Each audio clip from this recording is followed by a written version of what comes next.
Tuesday evening பாப்பாவுக்கு பால் காய வச்சு ஆற வச்சு கொடுத்தாச்சு. இன்றைக்கி டே வந்து பார்த்திங்கன்னா கொஞ்சம் டல்லாக தான் போச்சு. ஏன்னா எனக்கு கொஞ்சம் காஃப் கோல்டு டேப்லெட் போட்டிருந்தேன். பாப்பா வந்து எப்போதுமே வந்து ஒரு வேளையாவது பகலில் தூங்கிடுவாங்க. இப்போ ஒரு வாரமாக பார்த்திங்கன்னா அந்த ஒரு வேளை தூக்கமே கொஞ்சம் கம்மியாயிருச்சு. இதனால பார்த்திங்கன்னா எனக்கு வந்து கொஞ்சம் ரெஸ்ட் எடுக்கிற டைம் கொஞ்சம் குறைஞ்ச மாதிரி தான் இருக்குது. அதனால் அவங்களோட டேயில் அவங்களோட சேட்டை வந்து கொஞ்சம் அதிகமாகிருச்சு, விளையாட்டுத்தனமும் அதிகமாகிருச்சு.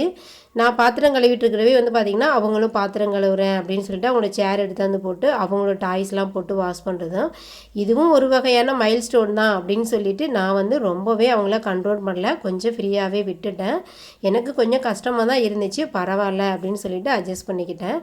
சரி கொஞ்சம் ட்ரௌசியாக இருக்கிறேன், நானும் ஒரு டீ போட்டு குடித்து முடித்தேன். எப்போதும் பாப்பா கூட விளையாடுற கனிஷ்கரும் ஸ்கூல் முடிச்சுட்டு ஹோம்ஒர்க் முடிச்சுட்டு நம்ம வீட்டுக்கு விளையாட வந்துட்டார்.